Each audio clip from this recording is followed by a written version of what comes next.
wanting to be on TV. He didn't want to deliver that news. Frank Gifford, during the commercial break, who was in the booth with him, told him, you got to say it. It's that big. Remember back then, there was no social media, that kind of thing. That was how a lot of Americans learned about the passing of John Lennon. Imagine. Yeah, beautiful song, beautiful man. You know what? You take a look at it, and look, this is not like the death of anyone, but breaking news continues to happen, whether we have a football game or not. Jay Glazer comes in right now because the situation has changed already with the Baltimore Ravens right before their game tonight against the Dallas Cowboys. How about this, Kurt? Again, his 2020. Dez Bryant, the receiver for the Baltimore Ravens, hoping to play against his former team, had an inconclusive test earlier this morning for COVID. He thought he was okay, so he went down to the stadium and started warming up. When he was down there at the stadium, the doctors actually pulled him because his test was inconclusive. They retested him at the stadium. You see him. This was earlier, before the doctors pulled him out.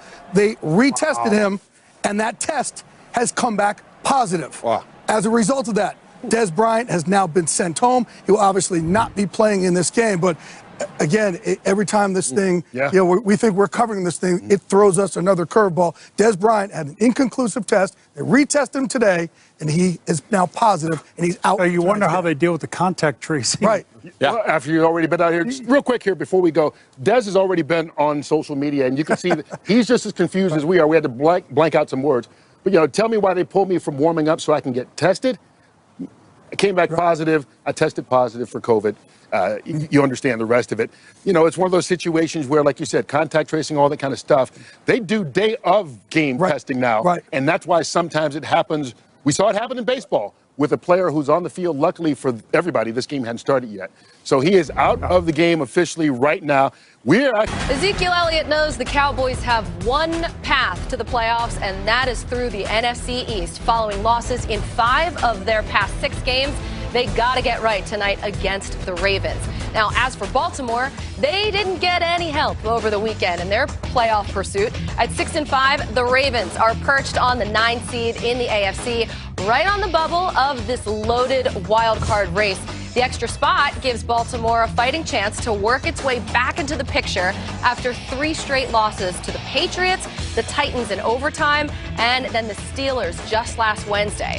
The Ravens making the rare Wednesday to Tuesday turnaround due to the COVID outbreak that decimated Baltimore's roster. Tonight, Lamar Jackson and his 2 running backs, who were unavailable just a week ago, return to the lineup. Now, Mike Giardi's in Baltimore with more on who's available tonight. Mike, what's the situation there?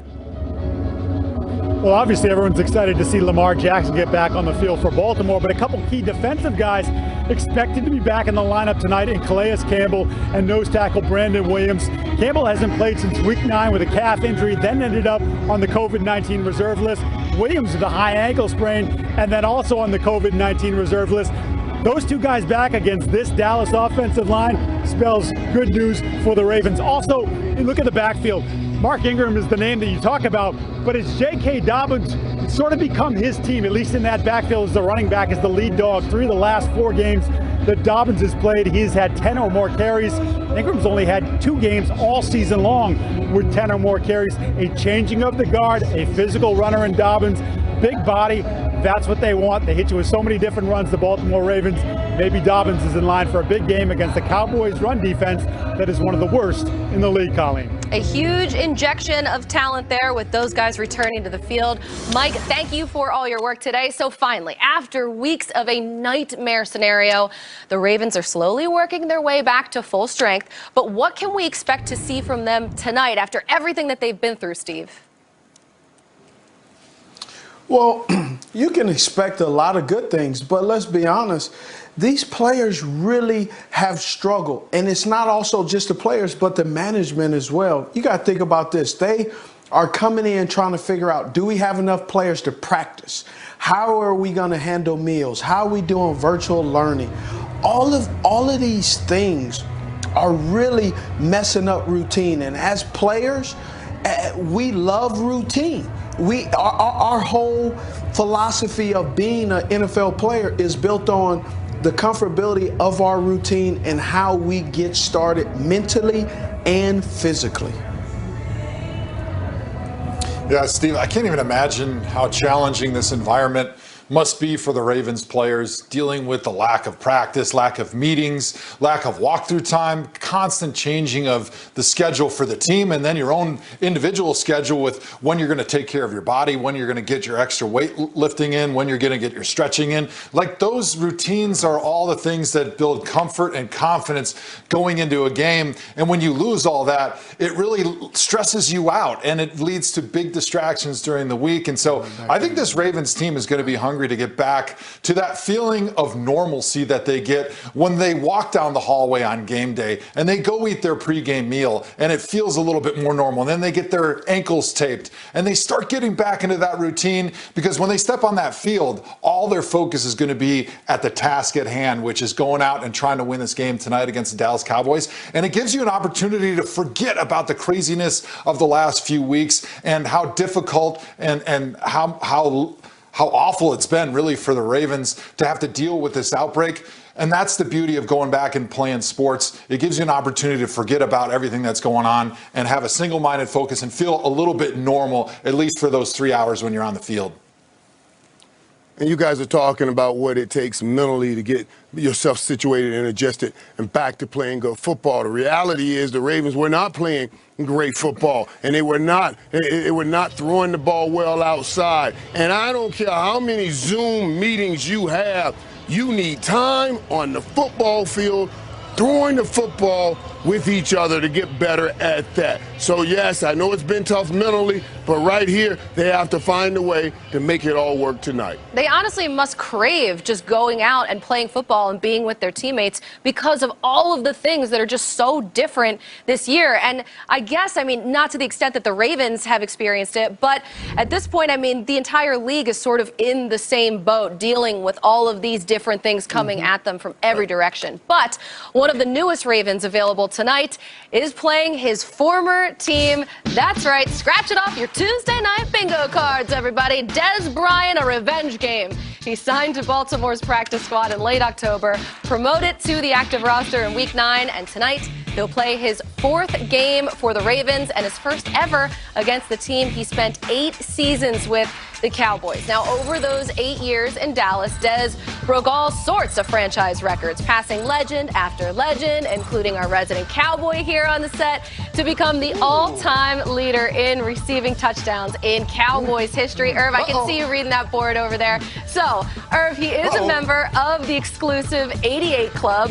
What is his legacy in Dallas? Listen, they love Dez in Dallas. Make no mistake about this. You put up the numbers, but Dez did more than just put up the numbers in production. It was not just what he did, it was the way in which he did it. He played with passion. He played with heart. He kept everybody up on the sidelines.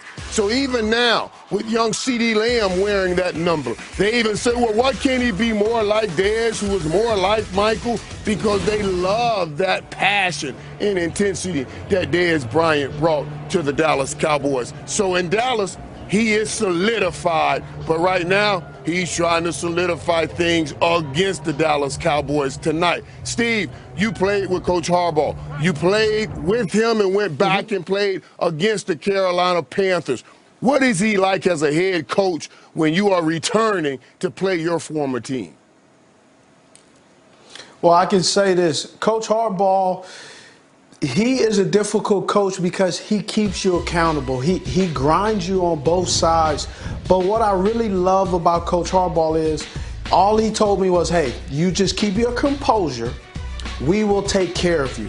There was a game plan that was just for me for that time. Even when I signed with Baltimore, even in the offseason when the schedule released, he said, hey, did you see what team we're playing week 4? And that was in the cafeteria. So he's a coach. He'll give you opportunities. Dez will get his opportunities to catch passes. Know what kind of passes? Now, we don't know about that with the Baltimore Ravens and Greg Roman running the show, but he will get his opportunities. So it should be fun. It's also too encouraging that you have a head coach that's rooting for you, not to rub it in your old team's face, but to just perform against a team that discarded you, no matter how it's shaped, good or bad, you always want to perform against your buddies, against your now foes, but also just against your old employers as well. I remember that game, Steve. You balled out, and then you told the Panthers to go mow your lawn when they got back to Charlotte. So job well done by you on all fronts, really. And they kept it, look, and they kept it tight, man. I didn't get any HOA from a homeowner association violation, so they kept it tight. That's why I came back here, and I still reside here. See, look, everything works out for a reason. There is another 88 on the field, though, tonight in Baltimore. His name is c0vid Lamb. How much has he impressed you this season so far? Man, I love this kid, man, and I tell you, one of the things that we all have gone through this tough 2020 season, one of the things that I hurt most about, because I wanted to see him with Dak Prescott all year, but still, this has been a great pickup for the Dallas Cowboys, and c0vid Lamb will be doing great things for the Cowboys for a long time under that number 88. He's been dealing with adversity, just dealing with the different quarterbacks, but he is already making an impact as a rookie. Let's have Next Gen Stats powered by AWS show us exactly how he's doing that. Lamb's 597 receiving yards from the slot. They are third most in the NFL. And consider that's with multiple quarterbacks with various skill sets throwing him the ball. So the rookie trying to get in where he fits in and doing a good job so far. As for the players, though, defending c0vid Lamb and the rest of the Cowboys' talented receivers tonight, Steve, who do you think is stepping up on this Ravens defense? We have to get a better performance. Not that he's done bad, but he just hasn't been the all-pro type of player we've seen. That's Marlon Humphreys. The last couple of games, he hasn't played well. Last year, 388 coverage snaps, 0 touchdowns. Right now, he's given up a few, but he's also has 3 or 4 forced fumbles. So he's not out there just giving up the cheese, but he's not making those stellar plays that we have grown to love with Marlon. So that's the guy for me that we just need a little bit more, because he has 3 prolific wide receivers that he's going to have to worry about all the time. Steve, the Ravens defense has been really good this year. They're the number 3 scoring defense in the NFL, and they've been especially good in critical moments of the game. And I always talk about third downs being the most critical moments in any game. And they get a couple guys back this week who are going to be big-time third down impact players, and that's Calais Campbell and Yannick Ngakoue. A couple studs on their defensive line. Calais leads their team in sacks, even after being out for the last several weeks. And Yannick Ngakoue, he can be a huge impact player tonight, because he's the most deadly as a pass rusher in the third and fourth quarter when those offensive tackles are getting a little bit tired and the Ravens have a little bit of a lead, and he's able to pin his ears back, get after the quarterback, and the quarterback's got to hang on to the football just a little bit longer. That's when you see Yannick really showing up. And so I think this Ravens defense needs to continue to do their part as their offense is kind of getting back into the groove and getting back into the 2019 version of the Ravens offense if they want to make the playoffs. And those 2 guys tonight can be big-time impact players for the Ravens. And we know Don Martindale, the Ravens DC, he brings pressure from all sorts of directions. They have 5 DBs with at least 1 sack already this season, and one of those guys right here, Marcus Peters. He cannot wait to get this game on the books against the Cowboys. They've been waiting and waiting, and so have we, and we have game picks on the other side.